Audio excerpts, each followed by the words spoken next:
Graça e paz, amados, eu sou Rita Oliveira e hoje nós vamos estudar sobre uma das parábolas mais conhecidas de Jesus, a parábola do semeador. Se você quiser saber um pouco mais sobre a explicação que Jesus deu a respeito desta parábola, fique conosco que nos próximos minutos nós estaremos estudando a Bíblia.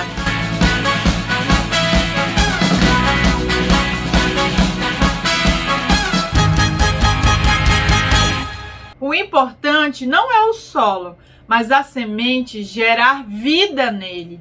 Esse é o título do nosso estudo de hoje. E o texto de referência se encontra em Lucas 8, 5, 8 e 12, 15. A minha versão é Nova Almeida atualizada. Um semeador saiu a semear. E ao semear, uma parte caiu à beira do caminho, foi pisada, e as aves do céu a comeram. Outra parte caiu sobre a pedra, e tendo crescido, secou por falta de umidade.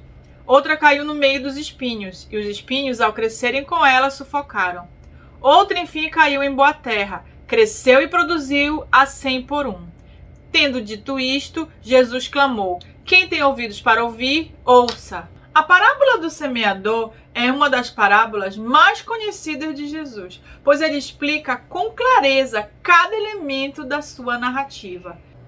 Eu já ouvi diversas mensagens a respeito dessa parábola, e a maioria delas compara o coração humano aos mais variados tipos de solo, o que é totalmente verdade, pois existem vários tipos de pessoas, desde aquelas que ouvirão a palavra do Senhor, mas não se comprometerão com ele de forma alguma, até aquelas que ouvirão e se comprometerão com o Senhor a tal ponto de gerarem frutos em abundância, e isto está totalmente ligado a como o coração humano se encontra no exato momento que recebe a palavra de Deus.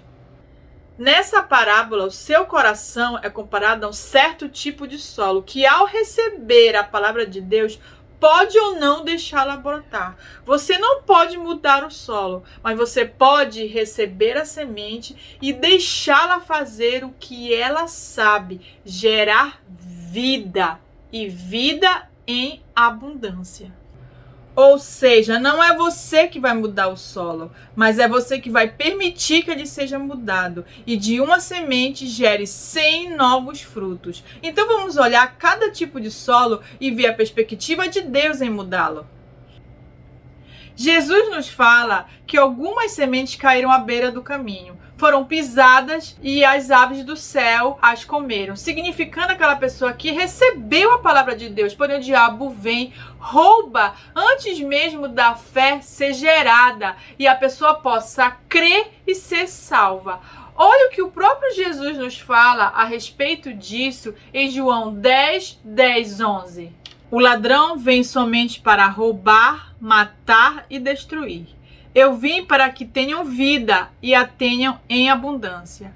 Eu sou o bom pastor. O bom pastor dá a vida pelas ovelhas. O papel do diabo é esse. Ele veio roubar, matar e destruir. Ele veio roubar a sua paz, a sua alegria. Ele veio colocar dúvida sobre o que você acabou de receber de graça da parte de Deus. Ele veio pisar, matar os seus sonhos e não permitir que você viva os sonhos de Deus para você. E quando ele coloca dúvida a respeito do que você acabou de receber, a palavra de Deus, de graça da parte do Senhor para sua vida, ele destrói a possibilidade de você viver aquilo de especial e único que Deus escreveu exclusivamente para você antes mesmo de você nascer e te impossibilita de viver o propósito de Deus, de você viver aquilo que Deus quer para sua vida. Mas quando você dá uma chance à palavra de Deus e afasta ela da beira do caminho, empurrando para a terra, você tira ela da vista das aves de rapina e dá a possibilidade dessa semente brotar. Isso significa que você deixou Deus gerar a vida dele em você, porque Cristo morreu a sua morte para que você viva a vida dele, não qualquer vida, uma vida de abundância, rica em paz, em amor, em justiça, em alegria, de uma mente livre e limpa. creia nisso e deixe essa semente germinar na terra do seu coração. A semente é a palavra de Deus. Medite nela e veja tudo que Jesus fez e continua fazendo por você, pois ele está sentado à direita do Pai e é o nosso sumo sacerdote, aquele que media a sua aliança com o Pai. Você pode se achegar a Deus e se arrepender de todos os seus pecados e aceitar a Jesus como seu único e suficiente Salvador. Iniciar uma vida transformada pelo poder de Deus através do seu Espírito Santo habitando em você. Qualquer vida que você viva fora da presença de Deus não é o que Deus preparou e planejou para você. Você já reparou que muitas pessoas tomam suas próprias decisões de como vão viver as suas vidas e quando algo de errado acontece com elas, elas culpam a Deus dizendo assim, mas por que Deus permitiu que isso acontecesse comigo ou com fulano? Que situação? Por que Deus não fez nada para intervir, para livrar essa pessoa, para me livrar dessa situação? Quantas vezes já ouvimos isso? Na verdade, Deus não fez muito, ele fez tudo. Ele te ama tanto que ele enviou o seu filho, único filho, para te livrar das suas escolhas erradas e te fazer viver uma vida de verdade. Agora, o que Deus não pode é interferir na sua decisão de viver ou não o plano maravilhoso que ele escreveu, único e exclusivamente para você. E o diabo, sabendo disso, ele vai tentar te enganar, te roubar para você viver longe de Deus. E assim ele vai tentar te destruir.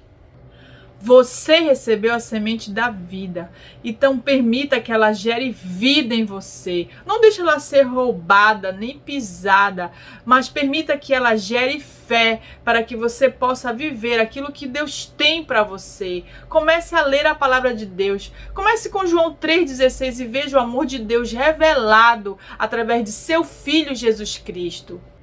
A outra parte das sementes caiu em solo que tinha pedra, e por falta de umidade seca e morre, significando aquelas pessoas que receberam a palavra de Deus com alegria, mas não tem profundidade, não tem raiz, e aí ficam até por algum tempo, mas no momento da provação elas se desviam.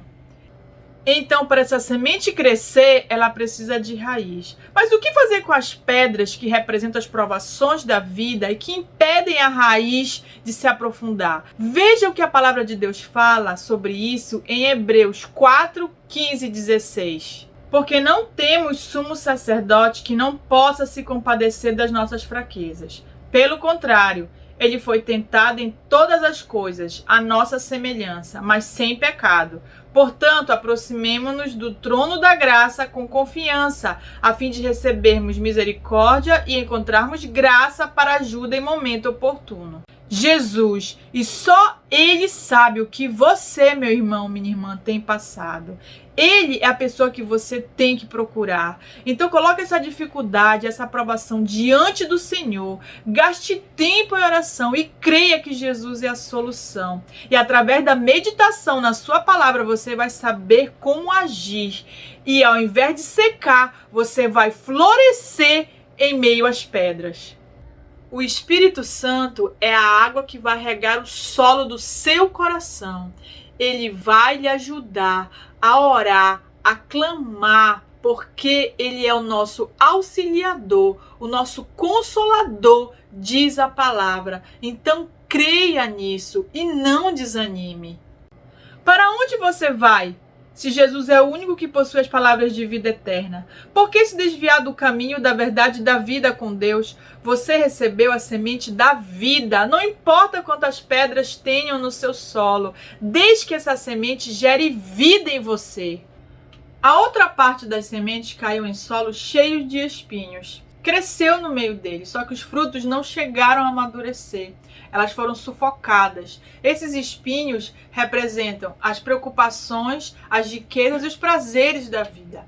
Olha o que a palavra de Deus fala sobre isso em Lucas 12, 28 e 32. Ora, se Deus veste assim a erva que hoje está no campo e amanhã é lançada no forno, muito mais fará por vocês, homens de pequena fé. Portanto, não fiquem perguntando o que irão comer ou beber e não fiquem preocupados com isso, porque os gentios de todo mundo é que procuram estas coisas, mas o Pai de vocês sabe que vocês precisam delas. Busquem antes de tudo o seu reino e estas coisas lhes serão acrescentadas. Não tenha medo, ó pequenino rebanho, porque o Pai de vocês se agradou em dar-lhes o seu reino. Deus não está nos dizendo para sermos ricos ou pobres. Ele está nos alertando para nós não gastarmos a nossa energia em bens materiais ou no que vamos fazer amanhã ou depois, pois Ele sabe o que cada um de nós necessita. Não se sufoque com as preocupações a ponto de perder a vida e a abundância de Cristo para você. Planeje sobre a direção de Deus o que concerne a você. Pergunte a Ele o que Ele deseja sobre isso ou aquilo que você quer. Se Deus se agradou em nos dar o seu reino, a nós nos resta focarmos no que realmente importa no reino de Deus. Justiça, paz e alegria no Espírito Santo. E não algumas, mas todas as coisas que realmente nós precisamos nos serão acrescentadas. Se preocupe mais em dar do que receber, porque você, quando compartilha o que tem, você recebe. E esse compartilhar vale para tudo. Roupas, dinheiro, amizade, lar, bondade, fraternidade, alegria, fé. No reino dos homens, dividir é diminuir. No reino de Deus, dividir é multiplicar. Não há espinhos que não se dobrem ao poder de Deus. Então foque em amadurecer os seus frutos de justiça, pois você recebeu a semente da vida. Deixe que ela gere vida em você. A última parte da semente caiu em solo bom. E essa terra boa representa aqueles que ouvem a palavra, compreendem, a retêm e frutificam com perseverança. Mateus afirma que de uma semente podem ser produzidos até 100 frutos. Percebam que para frutificar precisamos ouvir a palavra que gera fé e a fé nos faz agir. Precisamos então compreender e reter a palavra para continuarmos firmes na nossa caminhada de fé e assim podermos gerar frutos. Percebam que uns geram 30, outros geram 60 e outros geram 100 frutos de uma única semente. Por quê? Isso está intimamente ligado com o tipo de nutriente, com a irrigação que você dá ao seu solo. Comparando com a sua vida, para você de uma semente gerar 100 frutos, significa dizer que você está gastando tempo com a leitura e meditação na palavra do Senhor, para a compreensão e retenção do que você tem aprendido, e ainda gastado tempo na oração e compartilhando tudo que você tem aprendido com o seu próximo. E isso faz toda a diferença na sua vida. Imagina que você esteja num estádio grande, lotado, em dia de campeonato. E de repente as luzes se apagam. E faz uma extrema escuridão, um breu total. E daí uma pequena luz de celular se acende. Você acha que essa pequena luz no meio das trevas, da escuridão total, não vai ser notada? Com certeza vai. E copiando o gesto da primeira, se acende uma segunda luz. E depois outra e mais outra. E quando menos se percebe, todo o ginásio está iluminado pelas luzes de celulares. E tudo começou com uma pequena luz que deu exemplo. Essa luz é você, meu querido, minha querida, em meio às trevas. Não importa onde você está ou quão escuro esteja o ambiente. Brilhe com a sua vida totalmente dirigida por Deus e veja o impacto que isso vai provocar nas pessoas. E quanto serão multiplicadas as suas atitudes. Quanto mais você gastar tempo nutrindo e regando seu solo, mais potente ele ficará. Quanto mais você gastar tempo nutrindo-se da palavra de Deus, sobre as verdades que possui sobre você nela, mais potente seu coração ficará. O Espírito Santo vai lhe guiar na meditação da palavra do Senhor e na oração. Ele é a água do seu solo e a palavra é o nutriente. Você recebeu a semente da vida e tem deixado ela produzir vida em abundância em você. Então continue perseverando no enriquecimento do solo do seu coração com as verdades contidas na palavra de Deus e perseverando na produção de frutos de justiça para a honra e glória do Senhor. Saia dos 30 e comece a gerar 60. Saia dos 60 e comece a gerar 100. Multiplique seus frutos de justiça. Ilumine em meio às trevas. A luz não pode se esconder, pois ela foi feita para iluminar. Ilumine com força e engrandeça o nome de Jesus na sua vida. Então percebemos na parábola do semeador que a semente é a mesma. E não importa o tipo de solo. O que importa é se você vai permitir que a semente faça o que ela sabe fazer de melhor, gerar vida e frutificar. Isso só depende de você. Meu irmão e minha irmã, você é a mudança em Cristo que deseja ver no seu próximo. Então cuide para que a semente gere vida no solo do seu coração e frutifique exponencialmente. Pense nisso. Que Deus te abençoe, em nome de Jesus.